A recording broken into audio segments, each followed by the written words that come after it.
They were meant for every British sailor and soldier in World War I. Boxes of silver for officers and brass for all others. By 1920, over 2 million had been delivered. Did agents behind enemy lines receive a gift of Sherlock Holmes in specially printed stories? Did Conan Doyle's American publisher, George H. Doran, secretly distribute British propaganda? He authorized the destruction of every remaining scrap of propaganda, and further, he authorized and even insisted upon the burning of all correspondence and records relating to my association with the Foreign Office, Wellington House, and the Ministry of Information. When he's talking about authorizing the destruction of every remaining scrap of propaganda, he's referring to what was 750,000 pieces of propaganda that had yet to be distributed. In other words, a massive propaganda campaign organized by the United Kingdom in the United States. The idea that that could have included certain informal efforts on behalf of other branches of the British intelligence service, including these gift boxes to secret agents who couldn't receive a Princess Mary Christmas tin, is quite plausible. And because there really is no record, bear in mind, these are records that are being destroyed.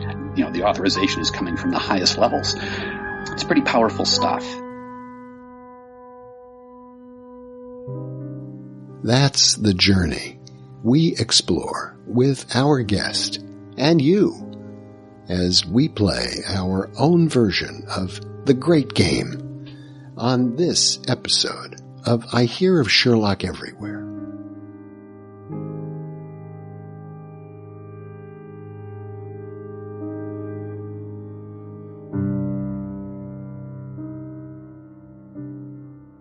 Support for this episode of I Hear of Sherlock Everywhere is made possible by the Wessex Press, the premier publisher of books about Sherlock Holmes and his world. Find them online at wessexpress.com. Also, from the Holmes, Doyle, and Friends 5 Symposium in Dayton, Ohio on March 10th, 2018. And the Baker Street Journal, the leading publication of Sherlockian scholarship since 1946. Subscriptions available at bakerstreetjournal.com. I Hear of Sherlock Everywhere, episode 137. Boxes from Royalty. I hear of Sherlock everywhere since you became a chronicler. In a world where it's always 1895, comes I Hear of Sherlock Everywhere, a podcast for devotees of Mr. Sherlock Holmes, the world's first unofficial consulting detective. I've heard of you before. You're Holmes the meddler, Holmes the busybody, Holmes the Scotland Yard Jack in office. The game's afoot as we discuss goings-on in the world of Sherlock Holmes enthusiasts, the Baker Street irregulars, and popular culture related to the great detective. As we go to press, sensational developments have been reported. So join your hosts, Scott Monty and Burt Wolder, as they talk about what's new in the world of Sherlock Holmes. You couldn't have come at a better time!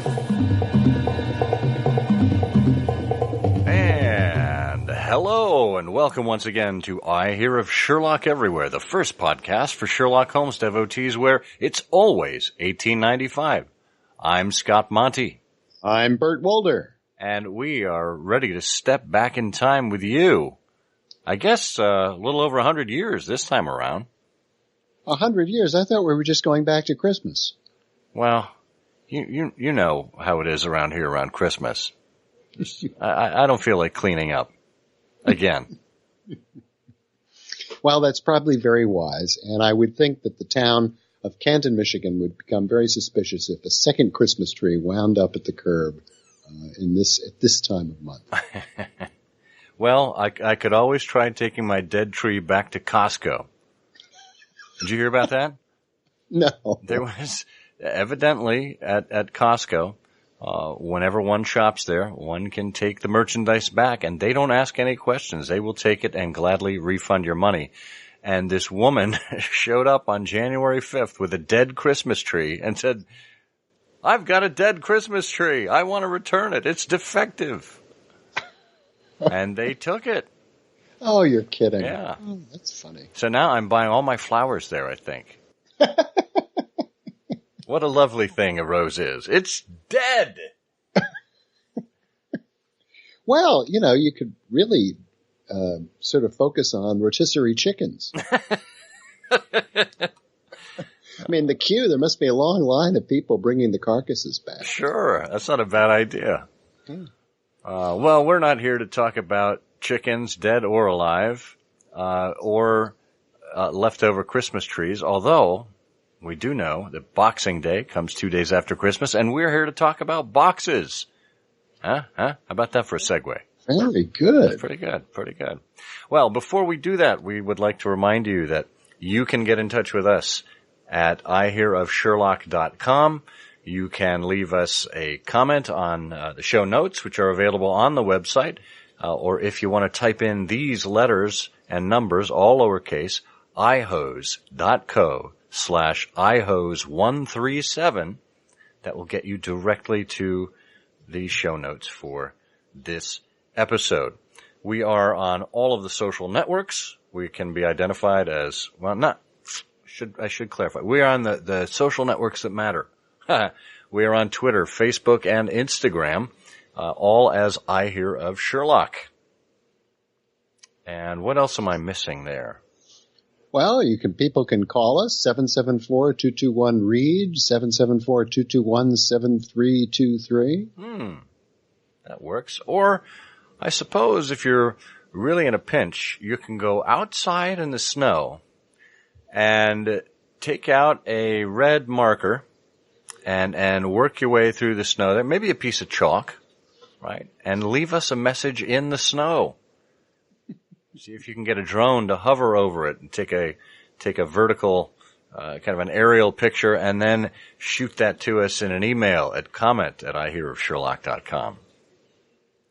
I think that's a big improvement over our prior suggestions, which included asking people to chisel a message to us on the chest of one of the presidents in Mount Rushmore. I like that. Ice sculptures. It would be one step away from the wax bust of Sherlock Holmes that Mrs. Hudson was in charge of rotating. That's true, except every ice sculpture I get of Sherlock Holmes comes shipped to me by the Tallahassee, Florida delivery service. Oh. Usually it needs to come with some paper towels for me to mop it up. Well, see, I cut out the middleman. I just get the Sherlock Holmes bag of water, and I'm never disappointed. It's that simple. I like that. That's cool. Yeah. Another Sherlock Holmes brand product. There we go. Well, speaking of sponsors, here's one now.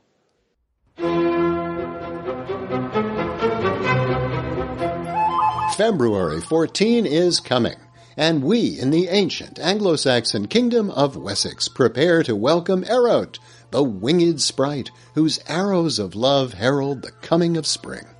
But you are already smiling, because you're reading Baker Street Reveries, Sherlockian Writings 2006 to 2016 by Leslie S. Klinger. Klinger's Holmesian writings covering everything from Sherlockian erotica to the hitherto lost correspondence between Conan Doyle and John H. Watson. New for 2018, this book is available right now at wessexpress.com. Friends, on this Valentine's Day, recall the smiles that win, the tints that glow, that tell of days in goodness spent, a mind at peace with all below, a heart whose love is innocent. The perfect gift for your beloved Sherlockian just may be a volume from the Wessex Press. Choose yours today. Oh, how romantic. Even back then. The days of yore in Wessex. Happy, simple people just waiting for the signs of Eros to manifest themselves from ancient Greek traditions. What we could learn from them today. Sounds like my kids. Well, we are fortunate enough to have a member of the Baker Street Irregulars with us today. One, Mr. Ross Davies, who in the BSI parlance is known as the Temple. Ross has an interesting background. He is a professor of law at George Mason University, specifically a professor of law who teaches administrative law, contracts, employment discrimination, legal history, legal profession, and torts. And he joined the faculty in 2000 after clerking for the U.S. Court of Appeals and the Seventh Circuit. He's a member of the American Law Institute and of the bars of District of Columbia and Ohio. And he edits the Green Bag, the Journal of Law, and a variety of other things. And here's where it gets really interesting. In addition to being an invested member of the Baker Street Irregulars, he is the two-time winner of the Doug Pappas Award from the Society for American Baseball Research and, most importantly, a charter member of the Bill the Cat Buyers Club. Ross Davies, welcome to the show. Thank you, Scott. It's a pleasure to be here. It's an honor to be here. Well, I don't know about that. You may be slightly deluded about what it is that we do. Well, I would love to get into what we mentioned in the intro, but why don't we start where we start with all of our guests and have you tell us about the first time that you met Mr. Sherlock Holmes? It was an old, actually at the time it was a new yellow canvas family camping tent. This would have been in the late 1960s when I was in elementary school, and my family camped every summer. My father was a school teacher, so we had time in the summer. And by long family tradition, my mother would read to myself, my little brother, and my little sister every night by flashlight. And she read us The Bastable Children, E. Nesbit, and the Father Brown Mysteries, and Sherlock Holmes. And so my first memories of Sherlock Holmes are readings by my mom with the sound of crickets in the background. It's very sweet memories, although I must say also terrifying hearing the adventure of the speckled band when you're about 7 is a different kind of thing. But that's how it started. And do you remember what those stories were? Was it the speckled band? Well, I do remember losing sleep over the speckled band. I'm not sure which one was first, though I'm pretty sure one of the early ones was The Valley of Fear, which is not everyone's favorite, but which I loved then and still love now. I think it's a great pair of stories woven together brilliantly. And it had a special significance, I think, for my mother and for our family because of her family's roots in mining country. In our case, it's West Virginia, but it's very much the same kind of atmosphere, kind of story.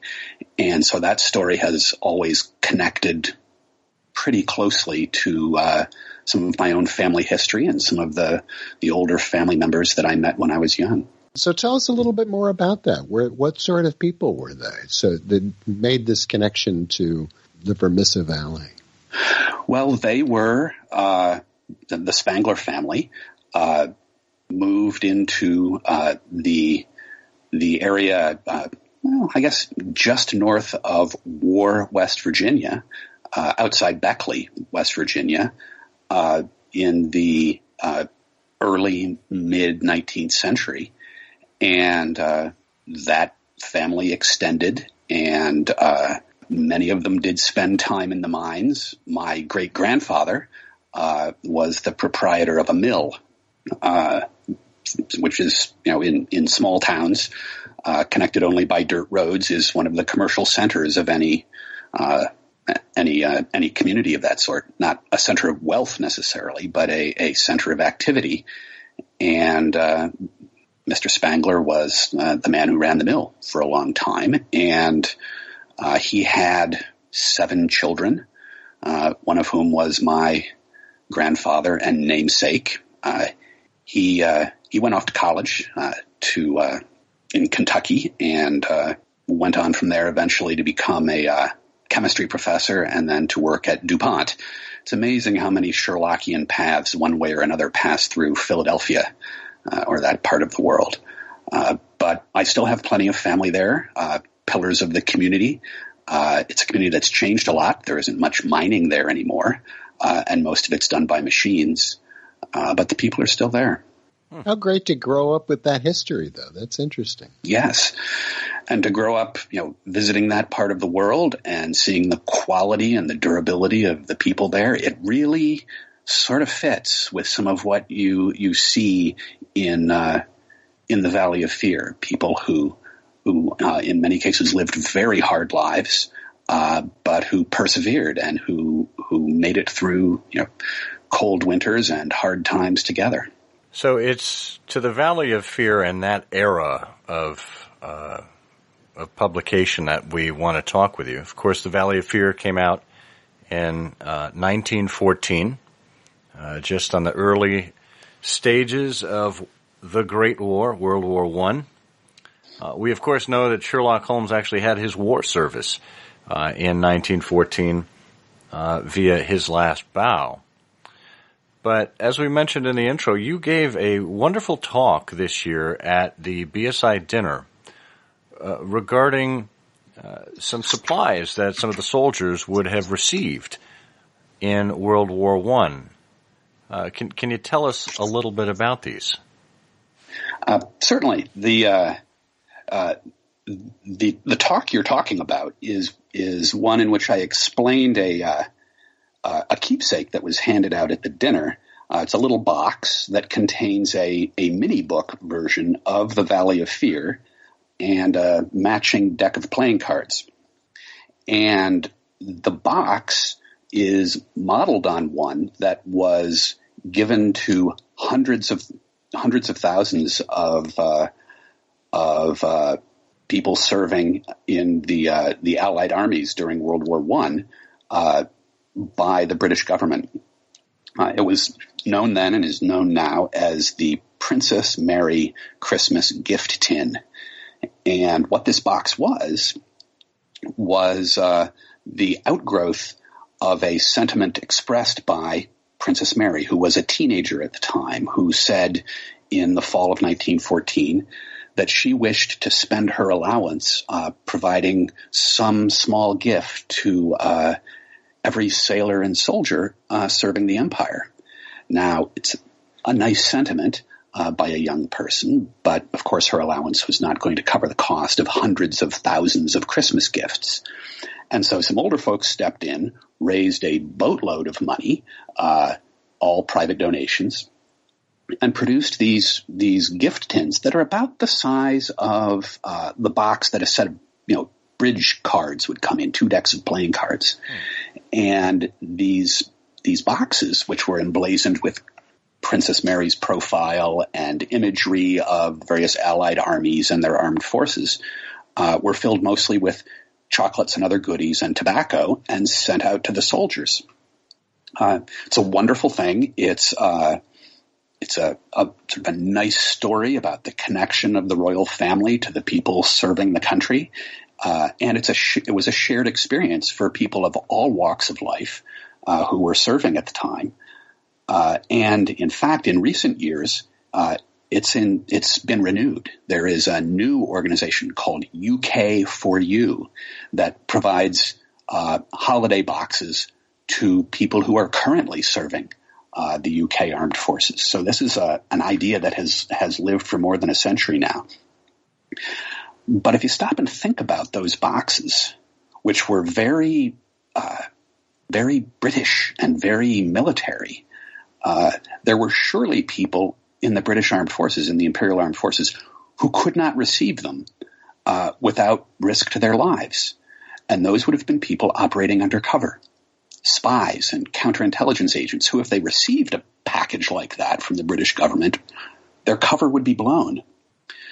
And so my talk was about what might have been done to give those people the same kind of feeling that all of their peers got from receiving the Princess Mary box.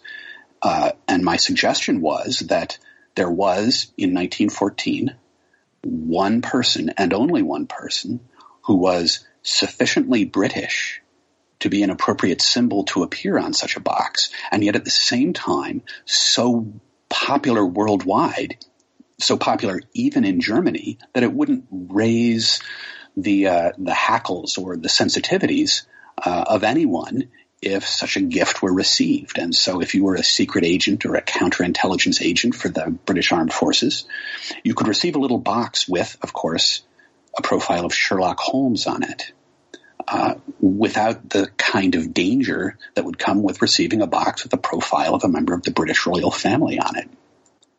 And then what do you put in a box like that?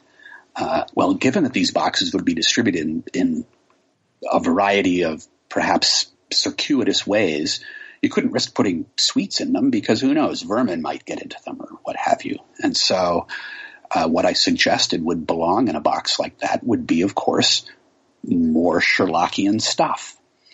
And at the time, The Valley of Fear had just came out. It would have been the perfect thing to put in a box like that.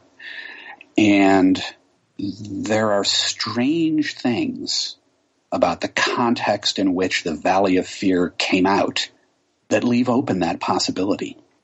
And I alluded to some of them in my talk, but there are more. The lovely thing about this is that you have uncovered, at least for me, what was a previously unknown aspect of mementos for the troops in World War I. And there's more to suggest that something like this could really have happened, because on one of the visuals that accompanied your conversation, you had a picture of the adventure of the dying detective, which apparently was included in a packet distributed by the YMCA in 1918, and I guess which was written up in the Baker Street Journal in the spring of 2002 under the subhead of a bibliographic re-examination and 2 newly described early editions. So how did you get into all of this? How did you discover or get focused on now obviously the timing, World War I, but how did you get interested in these tins and packages, including little boxes of chocolates and so on, and a little library of books that would have been sent to the troops? And the little library also included Sherlock Holmes. It is a funny thing. There are at least as best I can tell from my research, at least 3 different cardboard boxes that were sent to U.S. troops by Americans that included Sherlock Holmes books. This business actually went on. Now, there's none of the examples I gave in the talk involve secret agents, but there is certainly room for that possibility. And so, yes, it was our mutual friend Konstantin Rysakis, who's an extraordinary Sherlockian scholar and collector, who I think discovered and then wrote up the business of the YMCA booklet packet. And then there is this little leather library book, a gift of books for the troops. And I did manage to track down one of those. It's now in the collection of another of our friends, Peter Blau. And then there's another one that I have never seen and can find no evidence that any of them still exist, although they were advertised widely at the time. Whitman's Chocolates, known today for their samplers, produced during World War I a kind of Whitman's chocolate box that was half chocolates and half little books. And one of the little books that would go into these boxes was a Sherlock Holmes book by Arthur Conan Doyle. So you're right, Bert. These little cardboard boxes were really all over the place. And there's no reason to think that there couldn't have been more. And then there are the again, the odd circumstances surrounding the publication of The Valley of Fear and some of the people involved in the publication that leaves open at least the possibility that there was another publication that could have appeared in its own little cardboard box. Yeah, well, let's talk about that in a minute. But I'm curious, how did you tumble onto this in the first place? Was it that article in 2002 by Costa? I gather wrote that particular story in the Baker Street Journal. Well, actually, the way it got started was with sort of general research I was doing for a chapter I was writing for the Trenches book that's freshly out from the BSI press about material surrounding his last bow. And in the course of digging into the run-up to World War I and the beginnings of World War I ran across a number of mentions of these little Princess Mary boxes. And in the course of rummaging through the Baker Street Journal, reading up on what had been written about World War I by Sherlockians in the past, I ran across Costa's article, and those things just sort of sat in the back of my head and stewed. And then when Al Rosenblatt asked me if I could come up with something to say at the BSI dinner this year, this just popped into my head. And then when I started digging into it, I found more evidence. Yeah. Well, it's a wonderful model for those of our listeners who think about playing more in the fields of Sherlockian scholarship. How exactly do you get started? And you've really laid out a great template almost for it, which is uncovering a fact, a set of circumstances that touch upon Sherlock Holmes. And that is so easy because Sherlock Holmes literally is everywhere, but around the anchor of World War I. And then with these kinds of contributing factors, a Whitman book that had a Sherlock Holmes story in it, another book that had a Sherlock Holmes story, why not? So it's really beautifully done. So talk a little bit about Valley of Fear, because that looms rather large, and there's a major characteristic about Valley of Fear that makes it very, very unusual. You're going to have to remind me of which feature of the Valley of Fear you're talking about. Well, it's lack of certification. Oh, the copyright certification. Yes. This is one of the things that I did not mention when I gave my talk earlier in January. Arthur Conan Doyle, as we know, forever regretted selling the copyright to the first Sherlock Holmes novel, A Study in Scarlet, so very cheaply, and was very attentive thereafter to his copyrights. And so was his agent, the AP Watt firm. And he and they were quite diligent about keeping on top of this. And yet, in 1914, Arthur Conan Doyle, neither himself nor his agents, nor the Strand, ever filed for copyright protection on behalf of Arthur Conan Doyle for the Valley of Fear. It just was not done.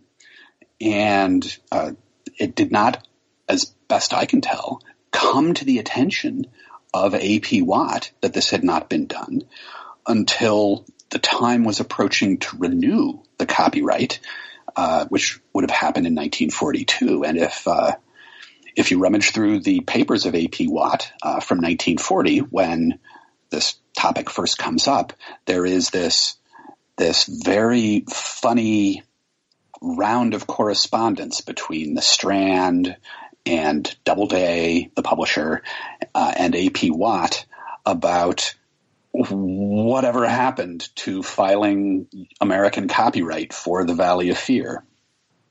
Now, fortunately for all concerned, this problem never had to come to the attention of the Doyle family, because Congress conveniently passed a law that basically enabled authors to go back and renew their copyright based on the fact that there had been an earlier copywriting by a magazine publisher of a story when it first appeared. And so what happened in the case of The Valley of Fear was that the American publisher, a group called Associated Sunday Magazines, filed a copyright on their publications, their periodicals, these Sunday magazines, in 1914. And the Conan Doyle, or the Doyle family, represented by Watt, was able to renew it in 1942 on that basis. But for a period of 28 years, from 1914 to 1942, the Doyle family did not technically hold a copyright in The Valley of Fear. I get the sense that the Doyle brothers, Adrian and Dennis, had the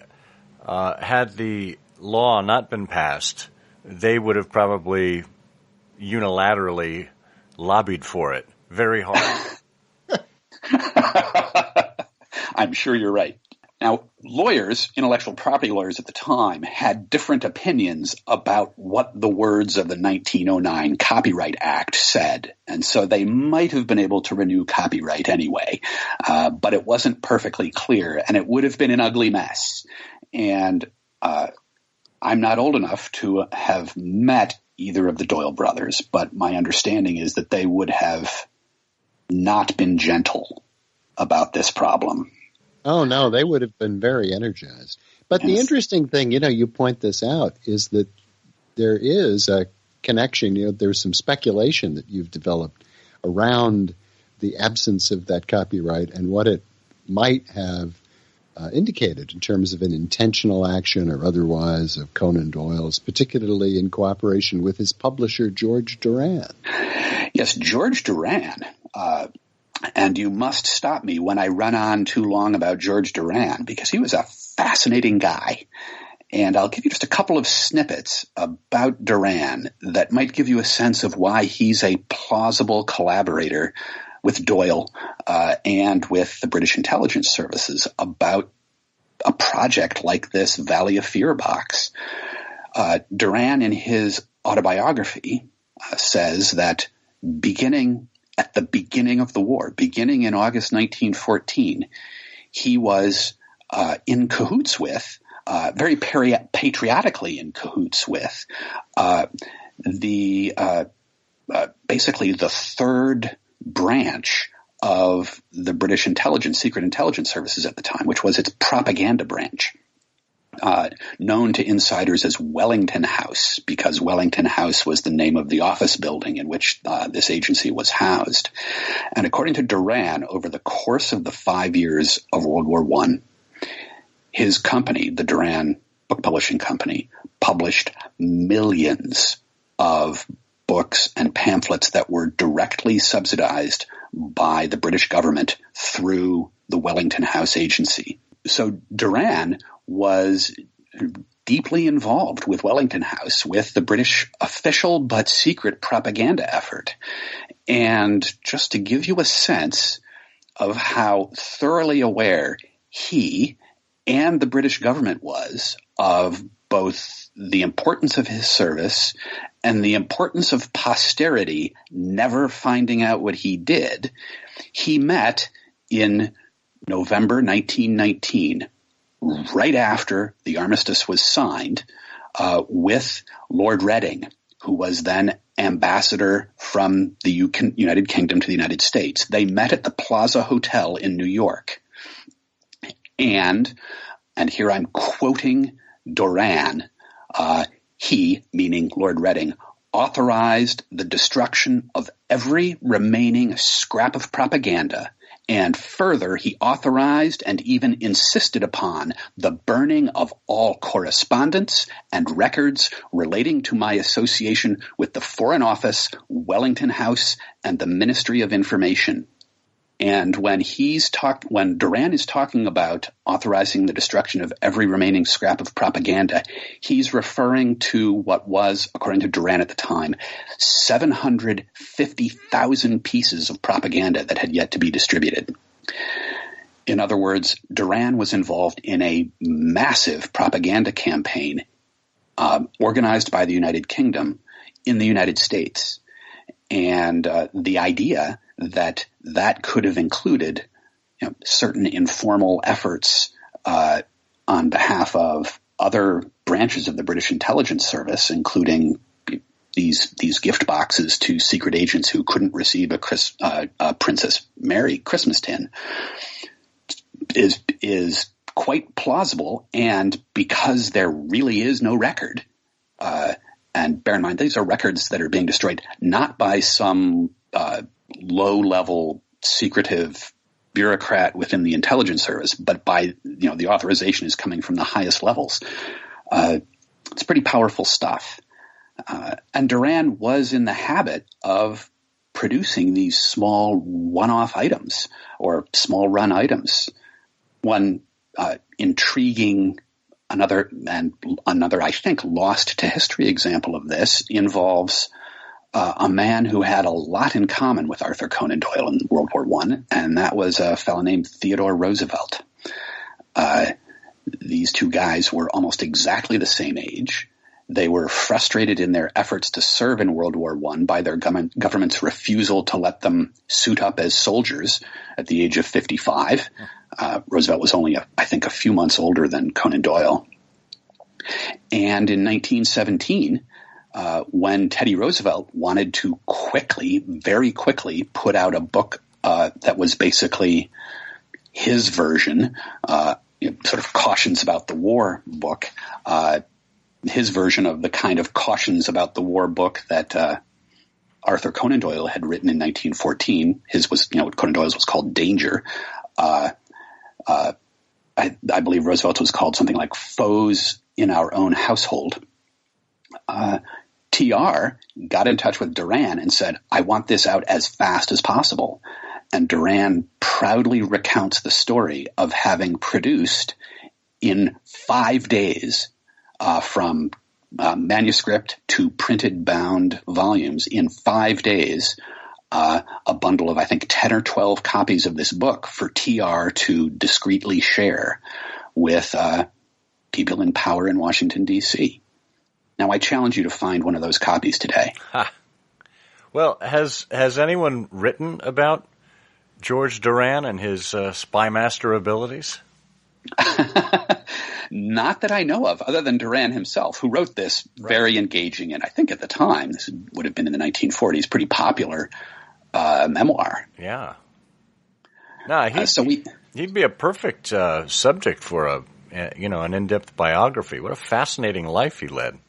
Now, I want to piece this together because, we've obviously heard about the Valley of Fear. We've touched on Sherlock Holmes's wartime experience. We've gotten into Teddy Roosevelt.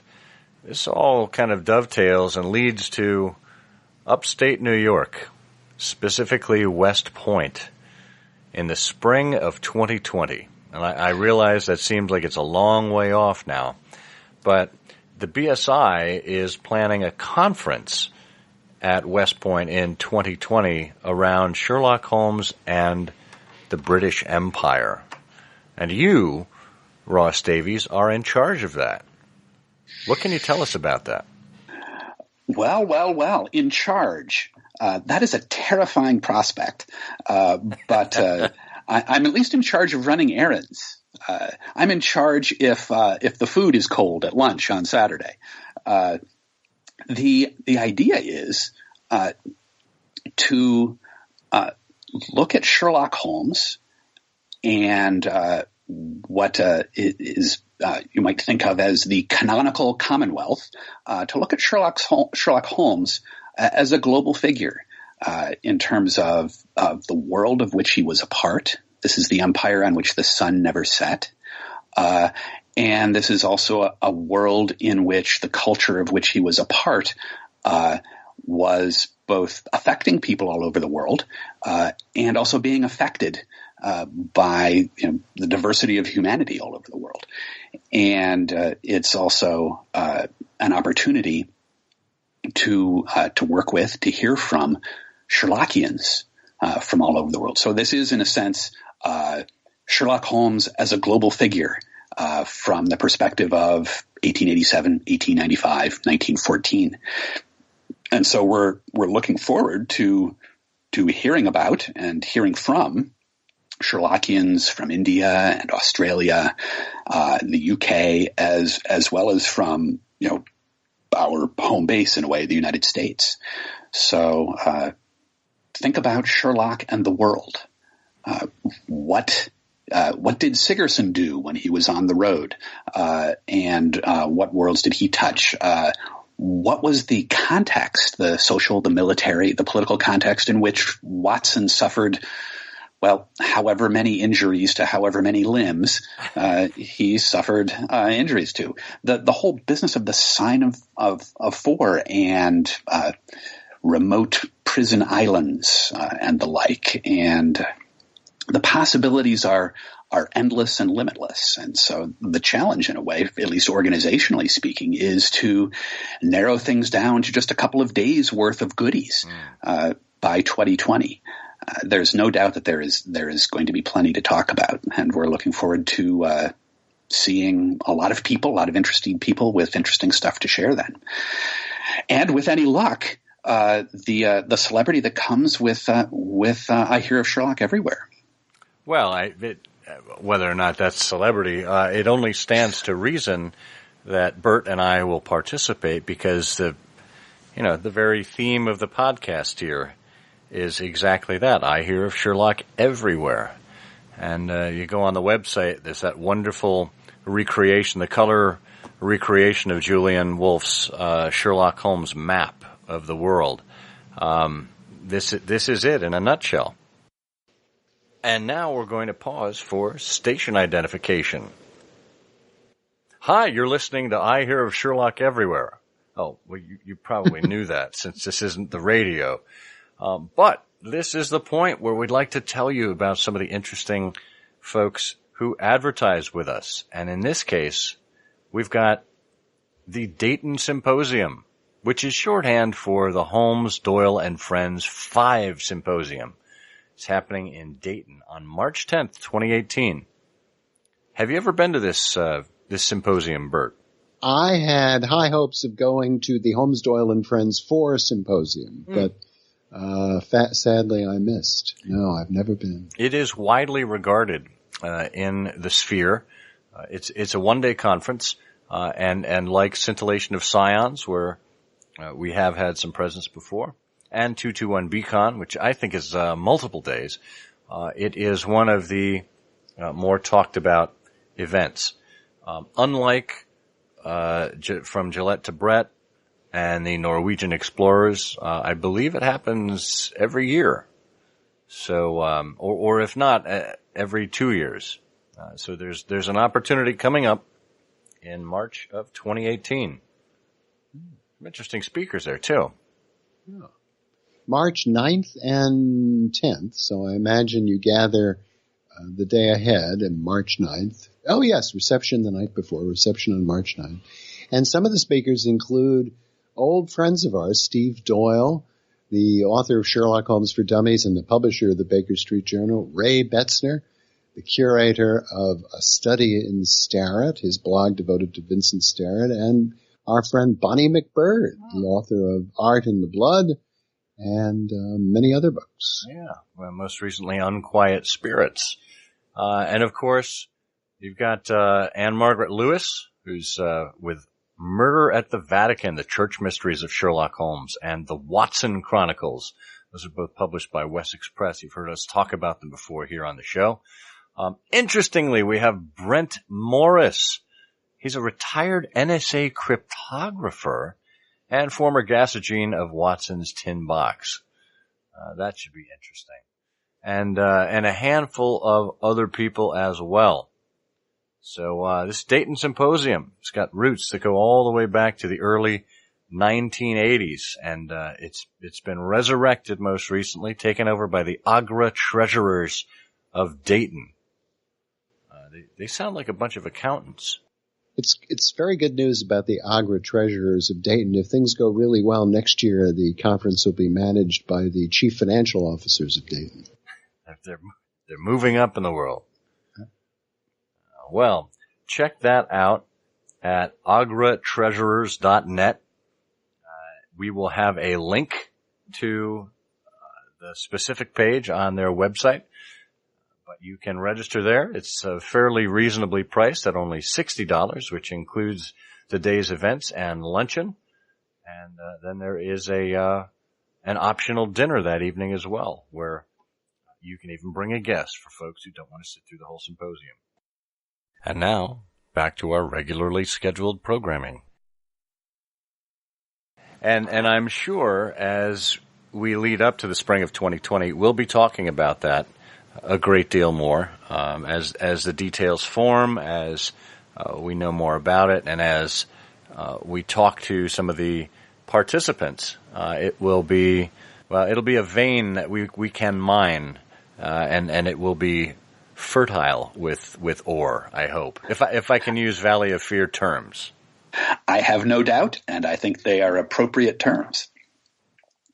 I heard you and Bert on the Blue Dot talking about the range of Sherlockian possibilities recently, and Bert, I think it was Bert who referred to going down a rabbit hole as one of the things that happens when you're a Sherlockian, that you can go down a rabbit hole and discover all sorts of things. And that got me thinking that in a way, the rabbit hole is what Lewis Carroll gave us. And what Conan Doyle gave us was a prairie dog town's worth of rabbit holes. There's enough for 1,000, for 10,000 episodes of I Hear of Sherlock Everywhere. And trifles, of course. Oh, I love that, yeah. Well, we appreciate your optimism. It's confident optimism. It really is endless. It really is, hopefully.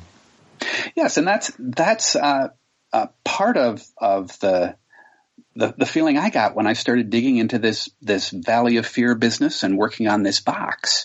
I was meeting with a couple of people at my place of employment today. I teach in a university about additional spin-off research projects from this one. People have done this, right? I could spend my whole life digging around in the Valley of Fear, and its repercussions in real life, and in the Sherlockian world. It's a tremendous place. Not that I would want to live in the Valley of Fear. I'm not saying that. Well, thanks to climate change, the seacoast of Bohemia is rapidly becoming the Valley of Fear. So Bert, as he ran into you over the BSI weekend, Bert conveyed to me this notion of a Baker Street Almanac, something that you're working on, Ross. Can you help inform us a little bit more about that project and where you expect it to go? Certainly. Thanks for asking. The Baker Street Almanac is an idea at this point. It's an idea that is gradually taking form and gaining a little bit of momentum, and I'm optimistic about it. But the basic idea is to publish once a year a time capsule of what's happened in the past year in the Sherlockian world.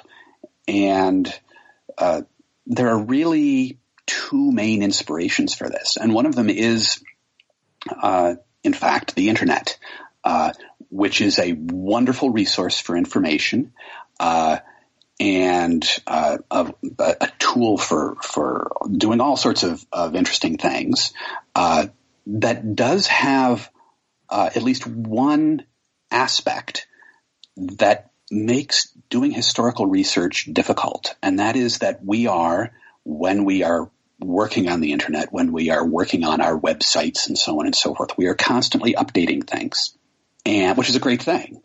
What it means is that it can be very hard to nail down what the world looked like at a moment in the past, because many things are being updated.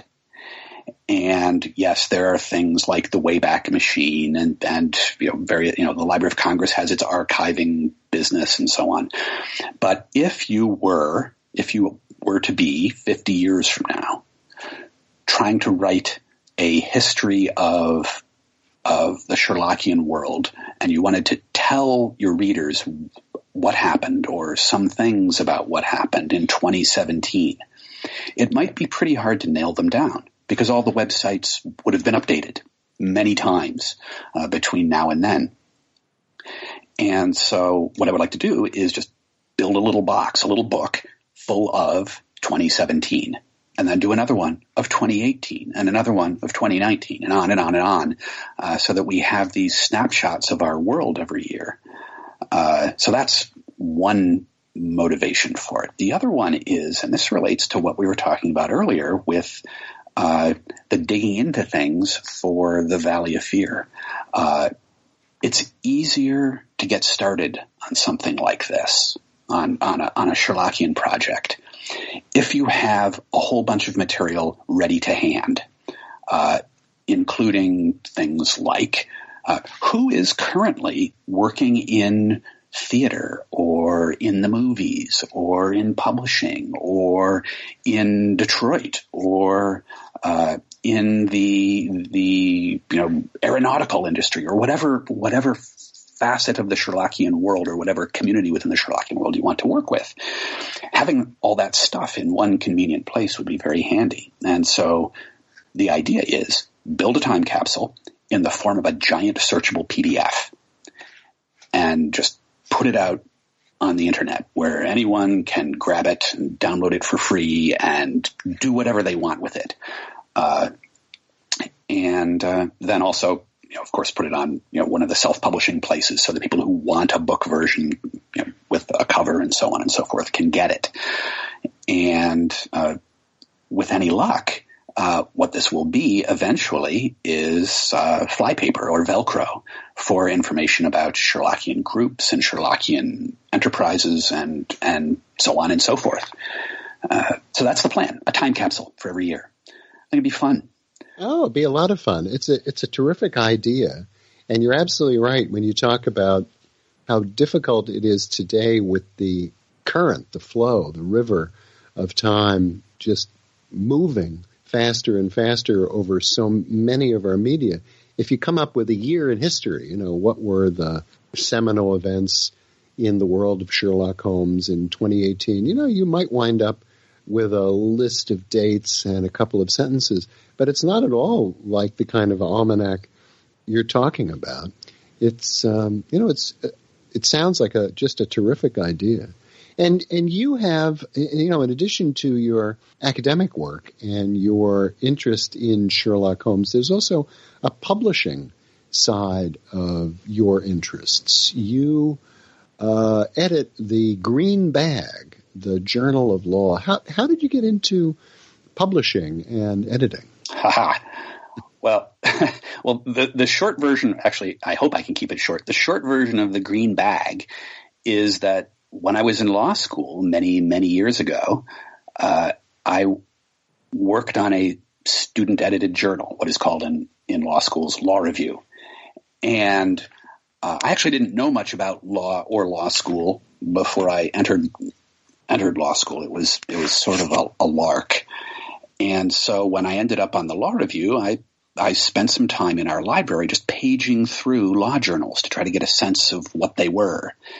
And law reviews they're generally very worthy and useful forums in which legal scholars go on at great length often about sometimes important, sometimes not so important questions of law. And while they're useful, they're not generally a whole lot of fun to read. But in the course of browsing through these law reviews, I came across this old law magazine called The Green Bag that was unlike all the other law reviews. It had pictures. It was overtly enthusiastic about things that were well written, that were fun. It was willing to publish short works of scholarship as well as long ones.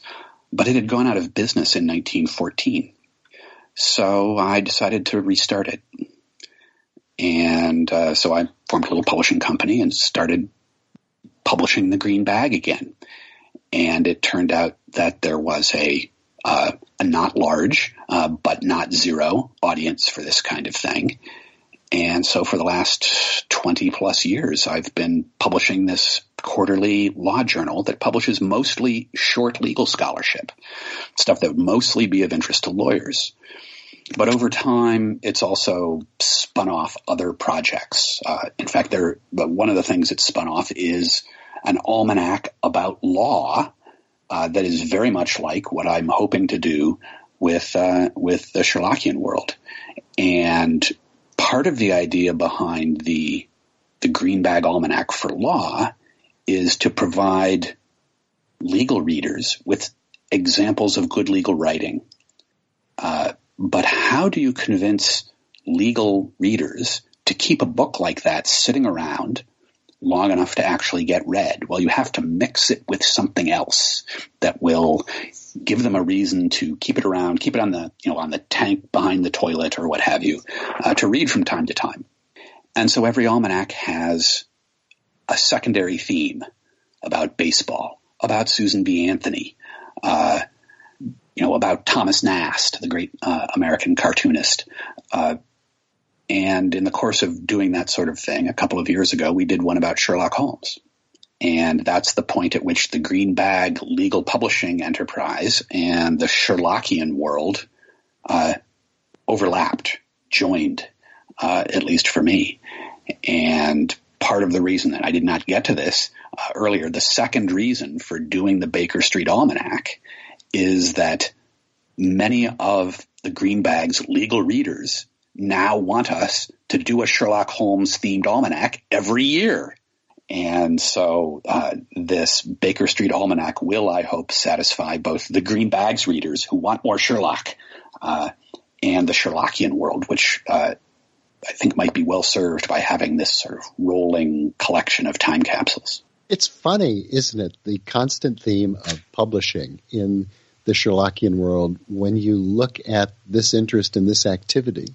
In the past, it's been sort of a point of passage for people who become involved in Sherlockian things, young Sherlockians coming together, and the first thing they think of is we need a blog or a newsletter or a website page. That publishing interest just is sort of a constant theme. But in your you touched on something when you were talking about the Green Bag and other items of interest. I noticed in your biography, among other things, that you are a 2-time winner of the Doug Pappas Award from the Society for American Baseball Research. And my question is there really a Society for American Baseball Research? I'm sure there is. But what is that all about? Oh, Bert, this is a can of worms. Well, what's a tablespoon? A tablespoon or two of the worm. The Society for American Baseball Research is to baseball what the Baker Street Irregulars and the Sherlock Holmes Society of London and all the science societies and all the independent societies are. The SABR, as it's known, SABR, Society for American Baseball Research, is a large and astonishingly diverse group of baseball enthusiasts who bring an infinitude of expertises to the study of baseball. And they are, in very large part, the authors and originators of the modern world of fantasy sports and of sophisticated use of statistics in sports. The founding influencer, although he would object to that characterization, I am certain. In some ways, the equivalent for baseball and SABR that to Christopher Morley for the Sherlockian world is a guy named Bill James, who's a best-selling author. Oh, this is Moneyball. And Moneyball, exactly. And Moneyball is SABR. In fact, back when the Brad Pitt film of Moneyball was about to come out, there was the producers sent a hysterically funny preview to the SABR convention where was it that year? I think it was in Atlanta, with the stars of the film basically making saber jokes for the saber people. It was great fun. But Bill James is has been a longtime consultant to the Boston Red Sox and was acknowledged to be a contributing figure to the transformation of the Red Sox from a continually frustrated team to a repeat champion. And they publish a journal called the Baseball Research Journal. It is the BRJ. It is to baseball what the BSJ is to the Sherlockian world. And it's just a wonderful, wonderful group of people. You see people from every walk of life and every generation, and they get together in groups all over the country, all over the world, to talk baseball. This time of year, there are what are called hot stove lunches and dinners going on all the time. People talking about what's going on with preparation for the new season, and they have their own publishing arm that publishes many first-rate books about baseball. In fact, I just contributed a chapter recently to what I think is an excellent 2-volume collection or set about the winter meetings. And to give you an example of how diverse this group is, the lead editor of those books is a man named Bill Nolan, who you might know as the founder of Rounder Records, the great folk music label. It's an amazing community. Well, and that gets me to one of my last couple of questions for you. I just found your biography so interesting. What is the Bill the Cat Buyers Club? Long ago, back when newspapers were printed on paper,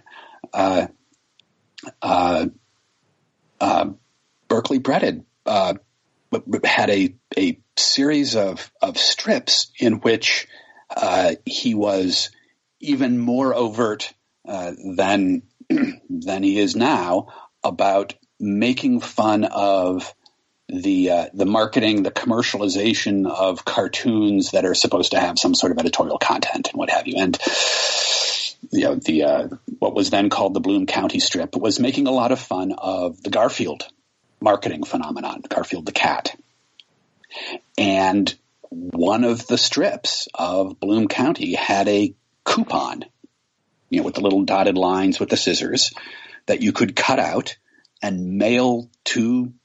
I think you actually mailed the coupon to his agent, but if you mailed this coupon to whoever it was he had you mail it to, they would send you a certificate that when you signed it, it bound you to only buy Bill the Cat cheesy merchandise. In other words, the idea was, if you commit to us, then you can't buy Garfield stuff. And I have that framed on the wall in my office. I will say that it is not hung as high on the wall as my investiture certificate from the Baker Street Irregulars, but it is there. And it is for basically newspaper cartoon, comic strip fans, a slightly wacky insider signal of devotion to the Bloom County anti-commercialization campaign. That's just great. I didn't realize you were also a fan of comic strips. How interesting, all these stories and common interests and things, this touches that. Let me ask you one last question. When we started talking, you hearkened back to your first meeting of Sherlock Holmes in being read to by flashlight in a tent. What happened after that? At what point did you become aware that there were other people who also had this interest, and there might be a social side of it? This is a story that, to me, is embarrassing, Bert, in the blinkeredness of myself. I spent my entire life until I was in my early 50s loving the Sherlock Holmes stories and being utterly and completely unaware of the Sherlockian world.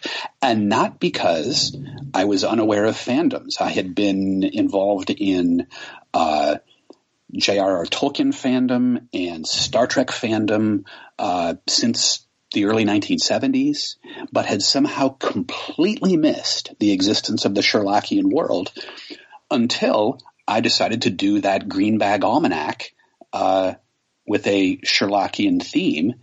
And what happened was, it's quite simple and quite vivid in my mind. I had decided I wanted to do this, and I wanted to do a Green Bag Almanac around the adventure of the Norwood Builder, which involves a lawyer as a central figure in that story. And so I got in touch with a friend, with a number of friends, and said, "Are you a Sherlock fan? You want to write something about Sherlock and the law?" And I was asking these questions in a way that would have made it clear to any Sherlockian that I had no idea that there was actually a whole world of lawyers who would like to do this. But one of the people I called purely by chance was this fellow who was a pillar of the law, who had written some superb things for the Green Bag, the law journal, in the past. And so I call this guy, who I like very much and respect very much. His name is Judge Al Rosenblatt. And I say, to him, "Do you have any interest in Sherlock Holmes?" I want to do an almanac. And Al, who is, he's a brilliant lawyer. He is a giant in the world of law. But to meet him, you would never know that. He is as gentle and low key as any person on the planet. And he just chuckles and says to me, "I have some people to introduce you to." And, oh my goodness, talk about a rabbit hole. It was like, a cross between a giant water slide and a rabbit hole. And it's been a blast ever since. So basically, I went from roughly speaking, age 7 to age 47, utterly blind and deaf to the existence of the Sherlockian world. And then Shazam, Al Rosenblatt opened this door. It was not even like The Lion, the Witch, and the Wardrobe. It was not blundering through a door. It was like a bodhisattva. He just opened this door and the light came out. Well, I think we're certainly glad it did, and you're certainly making up for it now. Well, I'm certainly glad. I'm eternally grateful to Al. Well, Ross Davies, who is invested in the Baker Street Irregulars as the Temple, very appropriately, thank you for a great conversation about Conan Doyle and George Doran and MI5 and Wellington House and Princess Boxes and the strange case of the curious copyright. Thanks for joining us on I Hear of Sherlock. Thank you, Bert, and thank you, Scott.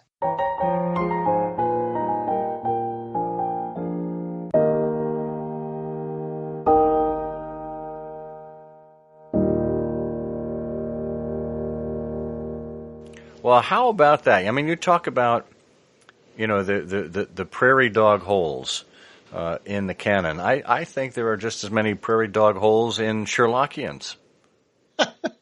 Well, wait, that didn't come out right.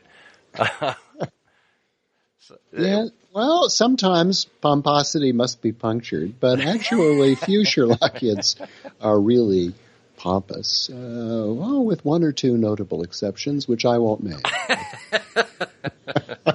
Oh, we know who you mean. Yes. Eyes are winking all across the country. Indeed. Well, that was an absolute delight. There's so much to uncover there, and these gift boxes, just a marvelous, not only discovery, because I hadn't known about them before, but wonderful imagination, and when you really get right down to it, there's a lot of possibility and plausibility there, the way Ross positions it. Yeah, it's very creative, and as we said during the interview, it's a great template for those of you who are thinking about writing your own Sherlockian article. The tens were a strange decade in the early 20th century. The world stood on a precarious precipice between Victorian Edwardian tradition and the new Georgian era with increasing technology, transportation, and communication. The sinking of the Titanic seemed to signify an end of innocence, an end of the Gilded Age. It was also a strange time for Sherlock Holmes. The collection of stories known as The Return had just concluded, and Conan Doyle was busy working on the Valley of Fear. And as we know, Sherlock Holmes went into war service in his last bout, chronologically marking the final installment in the series.